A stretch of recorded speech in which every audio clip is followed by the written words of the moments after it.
Assalamualaikum warahmatullahi wabarakatuh. Alhamdulillahirabbil alamin wa bihi nasta'inu ala umur jawaddin wa ala alihi wa sahbihi ajmain amma ba'du.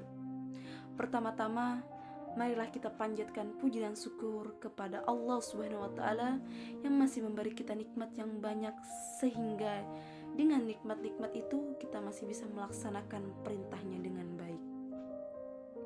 Salawat serta salam semoga selalu tercurahkan kepada junjungan kita, yakni Nabi kita, Nabi Muhammad SAW, yang dengan perjuangan beliau dan para sahabatnya kita bisa merasakan manisnya iman dan indahnya Islam. Tidak lupa kepada keluarganya, para sahabatnya, dan juga para pengikutnya hingga akhir zaman kelak. Amin ya rabbal alamin. Hadirin yang dirahmati oleh Allah, pada kesempatan yang berbahagia ini saya akan menyampaikan tentang ikhlas. Mungkin semua orang telah tahu apa yang namanya ikhlas. Sering orang mengartikan ikhlas dengan melakukan sesuatu tanpa mengharap imbalan apa-apa. Dalam agama kita, ikhlas adalah melakukan sesuatu karena Allah Subhanahu wa taala. Ikhlas sendiri mempunyai terdapat dalam praktek-praktek kehidupan kita dalam sehari-hari. Contohnya, ikhlas dalam bekerja, ikhlas dalam beramal, ikhlas dalam mengajar, ikhlas dalam beribadah, dan lain-lainnya. Nah, contohnya apabila kita masukkan ke dalam konteks ibadah, maka ikhlas berarti melakukan ibadah karena Allah, bukan yang lain, bukan karena ingin dipuji, bukan karena ingin terlihat soleh, tapi benar-benar semata-mata hanya karena Allah Ta'ala. Dalam berfirman dalam surah Al-Bayyinah ayat 5, yang artinya padahal mereka hanya diperintah menyembah Allah dengan ikhlas menaatinya, semata-mata menjalankan agama. Ayat di atas menerangkan pada kita tentang berlaku ikhlas dalam beragama. Agama apabila tidak dilandasi dengan ikhlas dan kejujuran akan runyam dan seolah tak berbekas.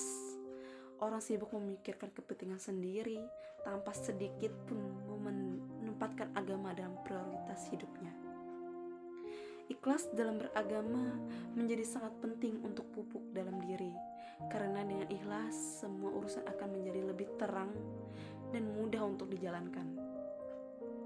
Ikhlas juga menjadi penting untuk dipraktikkan, karena setiap amalan yang kita lakukan tidak sah di mata Allah apabila tidak tanpanya. Dalam hadis diriwayatkan oleh Imam Muslim dalam kitab Sahih Muslim, diceritakan tentang suatu perkara yang akan terjadi nanti pada akhir di hadapan Allah. Nanti di hadapan Allah ada seorang hamba yang akan ditanya oleh Allah, "Apa yang telah kamu lakukan di dunia, wahai hambaku?" Yang menjawab, "Saya berjuang dan berperang demi Engkau ya Allah, sehingga saya mati syahid." Allah berkata, "Dusta kamu. Sebenarnya kamu berperang bukan karenaku, melainkan agar disebut orang yang berani. Kini kamu telah menyandang gelar tersebut." Kemudian Allah memerintahkan agar dia dicampakkan dan dilemparkan ke neraka. Kutipan tersebut adalah contoh orang yang beribadah dengan tidak ikhlas dan mengharap selainnya. Kisah ini menjadi tamparan keras bagi kita yang sering beribadah atau melakukan sesuatu bukan karenanya. Semoga kita termasuk orang-orang yang selalu dalam lindungan Allah dari hal-hal seperti itu. Amin, amin ya rabbal alamin. Hadirin yang dirahmati oleh Allah, dalam beramal, ikhlas menjadi ukuran sebesar apa pahala yang kita dapat. Semakin ikhlas seseorang dalam beramal, semakin besar juga balasan yang diterima. Semakin murni karena Allah dia melakukan sesuatu, maka semakin bernilai amal itu dari sisi Allah Subhanahu wa ta'ala. Setelah kita memahami isi dari berlaku ikhlas, maka marilah kita mulai memupuk dan melatih diri kita untuk ikhlas dalam segala hal, sehingga apa yang telah Rasulullah siratkan dalam hadisnya tidak terjadi pada kita. Amin ya rabbal alamin.